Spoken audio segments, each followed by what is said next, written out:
తెలంగాణ రాష్ట్రంలో కమిషన్ల పాలన సాగుతుంది. కమిషన్లు ఇస్తేనే పెండింగ్ బిల్లులు క్లియర్ అవుతున్నాయి. పేటీఎం మోడ్లో సాగుతున్న రేవంత్ రెడ్డి పాలన మీద ఇటీవలే కాంట్రాక్టర్లు ఏకంగా సచివాలయంలోనే ధర్నాకు దిగారు. సీఎం మొదలుకొని మంత్రుల దాకా ఎవరి వసూళ్లు వారివే. బిల్లుల క్లియరెన్స్ కోసం 20% కమిషన్ నిబంధన మ్యాండేటరీగా మారింది. ఇప్పటికే రేవంత్ రెడ్డి కమిషన్ పాలన మీద విమర్శలు వెల్లువెత్తుతున్నాయి. నిత్యం సచివాలయంలో బిల్లుల కోసం కాంట్రాక్టర్లు క్యూలు కడుతున్నారు. సంబంధిత మంత్రులకు సంభావన సమర్పించుకుంటేనే బిల్లులు క్లియర్ అవుతున్నాయని గుత్తేదారులు గుసగుసలాడుతున్నారు.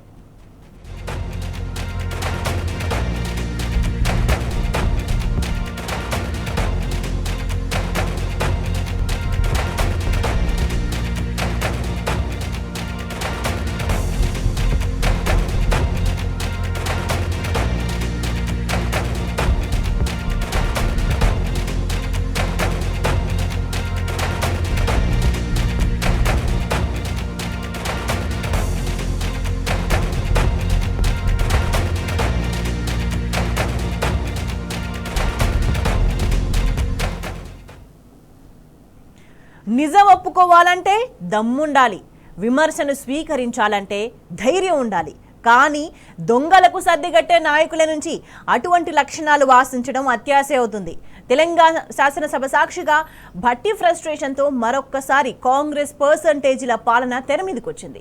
ఉన్నమాట అంటే ఉలికెందుకు అన్న చందంగా కేటీఆర్ చేసిన వాస్తవ విమర్శలను తట్టుకోలేక భట్టి ఒక్కసారిగా ఊగిపోయారు. తాను ఉన్నది శాసనసభలో అన్నది మరిచిపోయి ఒళ్ళు దగ్గర పెట్టుకుని మాట్లాడాలంటూ బెదిరింపులకు దిగారు. మీరు విశేషమైన అనుభవం కలిగిన సీనియర్ మెంబర్ సార్. మీరు గతంలో చాలా ఉన్నతమైన పదవులు కూడా చేస్తున్నారు. మేము సిన్సియర్గా మిమ్మల్ని ప్రార్థిస్తున్నాం సార్, దయచేసి రికార్డులు తెప్పియండి. ఎన్నిసార్లు ఇంటరప్షన్లు అయినాయి, ఎన్నిసార్లు మంత్రులు అంత అంత అంత ఎక్సైట్ అయ్యి మాట్లాడితే ఎట్లా సార్? మంత్రులు sir the essence of democracy. దయచేసి కొత్త సభ్యులు కాంగ్రెస్ నుంచి 53 మంది ఉన్నారు. The essence of democracy, the beauty of discussion in assembly sir is discussion, debate, dissent. Sir opposition అనేది మాకు we will have our say, the government will have its way. That is the essence of democracy. దయచేసి నేను వారిని మిమ్మల్ని కూడా కోరేది sir, మంత్రులకి సంయమనం ఉండాలి, రిస్ట్రెయింట్ ఉండాల్సింది ట్రెజరీ బెంచెస్కి. అపోజిషన్ సహజంగానే మేము ప్రభుత్వం చేయని పనులు, ఇస్తానని చెప్పిన మాటలు, హామీలు కాని హామీలు మేము దయచేసి ప్రకాష్ రెడ్డి గారు, స్పీకర్ గారు ఒకటే రిక్వెస్ట్, మంత్రులకి మీరు దయచేసి చెప్పండి. ఇప్పుడు మేము కూడా ప్రొవోక్ చేయాలనుకుంటే మేము కూడా మాట్లాడచ్చు సార్. మేము కూడా చెప్పొచ్చు 30% కమిషన్ అని వాళ్ళ ఎమ్మెల్యేలు అంటున్నారు, 20% కమిషన్ అని సెక్రటేరియట్ లో ధర్నాలు అవుతున్నాయి. నిబద్ధత ఉండాలి. గౌరవ సభ్యులు మాట్లాడేటప్పుడు, ఒక స్టేట్మెంట్ చేసేటప్పుడు ఒళ్ళు దగ్గర పెట్టుకొని మనం మాట్లాడేది కరెక్టా కాదా, ఇది మనం ఏం చేస్తున్నాము నిబద్ధతతో మాట్లాడాలి. ఎంత అధ్యక్షుడి ఏమనుకుంటున్నారు? ఏది పడితే అది మాట్లాడితే తెలుస్తుంది అనుకుంటున్నారా? లేచిన దగ్గర చూస్తున్నాం అధ్యక్ష, ప్రతి స్టేట్మెంట్. గుమ్మడికాయల దొంగ అంటే భుజాలు ఎందుకు తడుముకోవాలి? తెలంగాణ రాష్ట్రంలో కమిషన్ల పాలన నడుస్తున్నది నిజం కాదా? పెండింగ్ బిల్లుల కోసం కాంట్రాక్టర్లు సచివాలయంలో ధర్నాకు దిగింది వాస్తవం కాదా? బిల్లులు క్లియర్ చేయాలంటే ప్రభుత్వ పెద్దలు 20% కమిషన్లు అడుగుతున్నారని కాంట్రాక్టర్లు మొత్తుకున్నది నిజం కాదా? ఇదే విషయాలను కేటీఆర్ అసెంబ్లీలో ప్రస్తావిస్తే డిప్యూటీ సీఎం భట్టి ఆవేశంతో ఊగిపోవడం దేనికి సంకేతం? రేవంత్ సర్కారు సాగిస్తున్న కమిషన్ల పాలనకు ఇంతకంటే నిదర్శనం ఇంకేం కావాలి? మీరు విశేషమైన అనుభవం కలిగిన సీనియర్ మెంబర్ సార్. మీరు గతంలో చాలా ఉన్నతమైన పదవులు కూడా చేస్తున్నారు. మేము సిన్సియర్గా మిమ్మల్ని ప్రార్థిస్తున్నాం సార్, దయచేసి రికార్డులు తెప్పియండి. ఎన్నిసార్లు ఇంటరప్షన్లు అయినాయి, ఎన్నిసార్లు మంత్రులు అంత అంత అంత ఎక్సైట్ అయ్యి మాట్లాడితే ఎట్లా సార్? మంత్రులు sir the essence of democracy. దయచేసి కొత్త సభ్యులు కాంగ్రెస్ నుంచి 53 మంది ఉన్నారు. The essence of democracy, the beauty of discussion in assembly sir is discussion, debate, dissent. Sir opposition అనేది మాకు we will have our say, the government will have its way. That is the essence of democracy. దయచేసి నేను వారిని మిమ్మల్ని కూడా కోరేది sir, మంత్రులకి సంయమనం ఉండాలి, రిస్ట్రెయింట్ ఉండాల్సింది ట్రెజరీ బెంచెస్కి. అపోజిషన్ సహజంగానే మేము ప్రభుత్వం చేయని పనులు, ఇస్తానని చెప్పిన మాటలు, హామీలు కాని హామీలు మేము దయచేసి ప్రకాష్ రెడ్డి గారు, స్పీకర్ గారు ఒకటే రిక్వెస్ట్, మంత్రులకి మీరు దయచేసి చెప్పండి. ఇప్పుడు మేము కూడా ప్రొవోక్ చేయాలనుకుంటే మేము కూడా మాట్లాడచ్చు సార్. Please. మేము కూడా చెప్పొచ్చు 30% కమిషన్ అని వాళ్ళ ఎమ్మెల్యేలు అంటున్నారు, 20% కమిషన్ అని సెక్రటేరియట్ లో ధర్నాలు అవుతున్నాయి. ప్లీజ్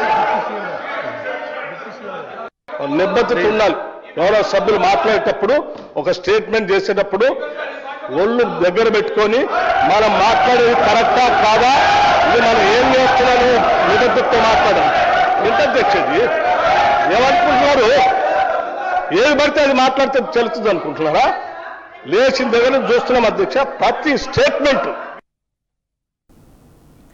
అసెంబ్లీలో పాలకపక్షం తప్పులను ఎత్తి చూపడమే ప్రతిపక్షం పాత్ర. ప్రజలు బీఆర్ఎస్కి ఇచ్చిన బాధ్యతను సమర్థంగా నెరవేరుస్తుంటే కాంగ్రెస్ సర్కారుకు నచ్చట్లేదు.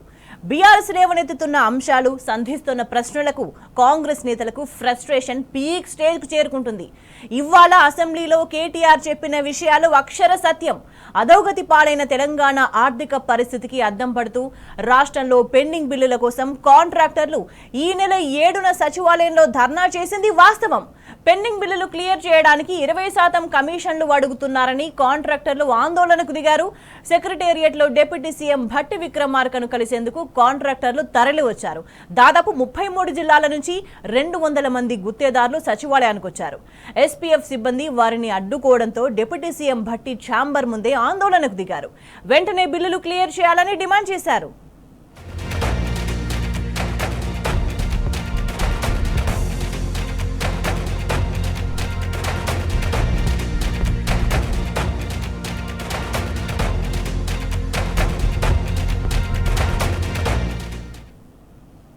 అసెంబ్లీలో బీఆర్ఎస్ వర్కింగ్ ప్రెసిడెంట్ కేటీఆర్ పై డిప్యూటీ సీఎం భట్టి విక్రమార్క చేసిన వ్యాఖ్యలపై దుమారం రేగింది.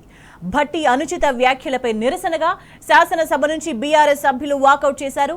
రేవంత్ సర్కార్ కమిషన్ల పాలనను ప్రశ్నించిన కేటీఆర్ పై భట్టి విక్రమార్క అనుచితంగా వ్యాఖ్యలు చేశారు. ఒళ్ళు దగ్గర పెట్టుకోవాలంటూ సభ మర్యాదను మంటగలిపారు. భట్టి వ్యాఖ్యలను ఉపసంహరించుకోవాలని బీఆర్ఎస్ సభ్యులు నినాదాలు చేస్తూ సభ నుంచి బయటకొచ్చారు. వెంటనే భట్టి విక్రమార్క క్షమాపణలు చెప్పాలని బీఆర్ఎస్ సభ్యులు డిమాండ్ చేశారు. అసెంబ్లీ ఆవరణలో బైఠాయించి వద్దురా నాయన 20% పాలన అంటూ సర్కార్ తీరును ఎండగట్టారు.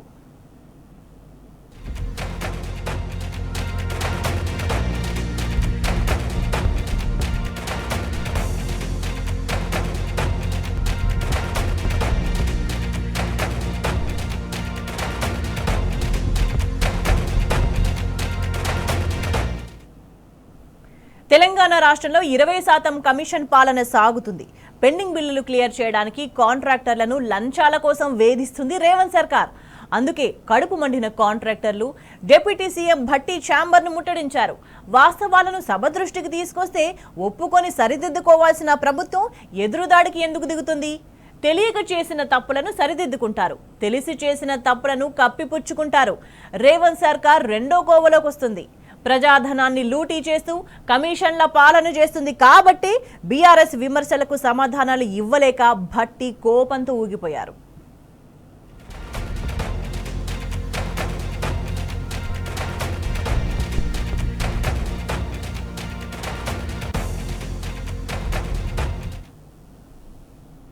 తెలంగాణ రాష్ట్రంలో కాంగ్రెస్ గద్దెనెక్కిన తర్వాత పారిశ్రామిక ప్రగతి ఎందుకు ఆగిపోయింది?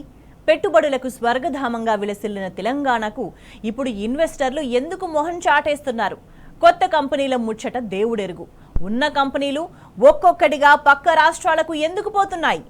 ఇప్పటికే కానీ కెయిన్స్టెక్ వంటి ఎంఎన్సీ కంపెనీలు తెలంగాణకు గుడ్ బై చెప్పాయి. ఇటీవలే ప్రీమియర్ ఎనర్జీస్ గ్లోబల్ కంపెనీ సైతం పొరుగు రాష్ట్రానికి తరలిపోయింది. ప్రభుత్వ అసమర్థ విధానాలతో పాటు కమిషన్లు, లంచాల వేధింపులు మరో ప్రధాన కారణం.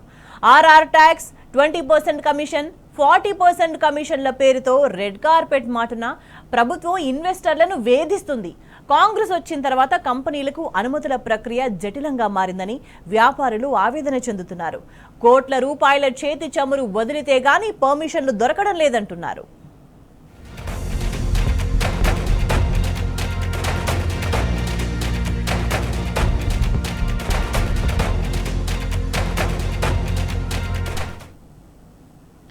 రేవంత్ సర్కార్ 20% కమిషన్ పాలనలో తెలంగాణ ఆగమైపోతుందని మాజీ మంత్రి హరీష్ రావు విమర్శించారు. ఇటీవల ఎండిన పంటలను పరిశీలించిన ఆయన కాంగ్రెస్ కమిషన్ల పాలన మీద ఆగ్రహం వ్యక్తం చేశారు. తెలంగాణలో ఇప్పుడు పెండింగ్ బిల్లులు క్లియర్ కావాలన్నా, రెవెన్యూ భూములకు క్లియరెన్స్ రావాలన్నా, మున్సిపల్ విభాగంలో అనుమతులు కావాలన్నా కమిషన్ ఇవ్వక తప్పని పరిస్థితి నెలకొన్నదన్నారు. అసలు రేవంత్ రెడ్డికి 20% కమిషన్ మీదున్న ప్రేమ రైతుల సమస్యలు తీర్చడంపై లేదని ఎద్దేవా చేశారు హరీష్ రావు. కమిషన్ మొన్న ఎక్కడో రేవంత్ రెడ్డి నాదంతా 2020 మ్యాచ్ అన్నాడు. అవును, నీది 2020 మ్యాచే. నీదేముంది? నీ 2020లో ఫైనాన్స్ డిపార్ట్మెంట్లో బిల్లులు ఇవ్వాలంటే 20% కమిషన్, రెవెన్యూ డిపార్ట్మెంట్లో భూములకు క్లియరెన్స్ ఇవ్వాలంటే 20% కమిషన్, మున్సిపల్ అడ్మినిస్ట్రేషన్ డిపార్ట్మెంట్లో అపార్ట్మెంట్లకో గేటెడ్ కమ్యూనిటీలకో పర్మిషన్ కావాలంటే 20% కమిషన్. నీదంతా 2020 రేవంత్ రెడ్డి. ఎవరు కాదంటారు? నీకు 2020 మీద ఉన్న ప్రేమ రైతులకు నీళ్లు ఇవ్వడం మీద లేకపోవడం వల్లనే ఇలా వరంగల్ జిల్లాలో పంటలు ఎండుతా ఉన్నాయి. ఈ పంటలు ఎండడానికి కేవలం కాంగ్రెస్ ప్రభుత్వ వైఫల్యం. ఇదేదో ప్రకృతి వైపరీత్యం కాదు, ఇది కాంగ్రెస్ ప్రభుత్వ వైఫల్యం. ఇది ముమ్మాటికి రేవంత్ రెడ్డి ప్రభుత్వ వైఫల్యం. ప్రకృతి ఈసారి కనికరించింది. పోయినసారి కంటే ఈసారి కాలం మంచిగా అయింది. వర్షాలు బాగా పడ్డాయి. కృష్ణా నదిలో వేలాది టీఎంసీల నీళ్లు సముద్రంలో కలిసినాయి. గోదావరిలో వేలాది టీఎంసీల నీళ్లు సముద్రంలో కలిసినాయి.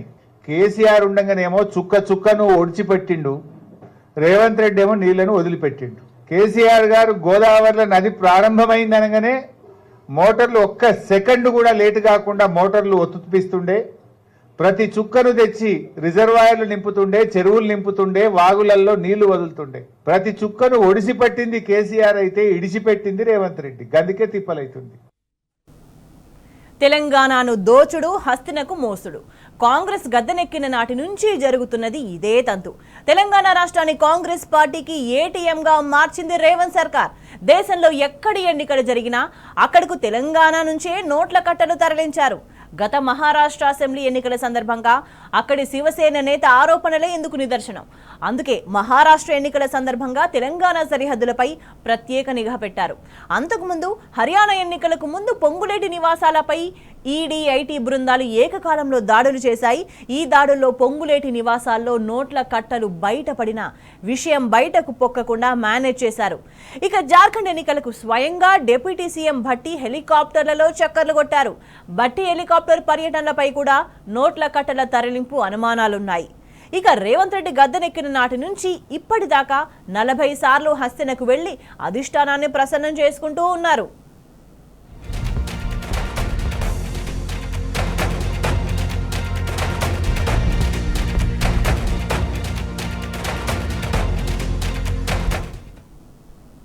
తెలంగాణలో కాంగ్రెస్ సర్కారు ఏడాదిన్నరలో 1,50,000 కోట్ల అప్పులు చేసి ఏం చేసింది?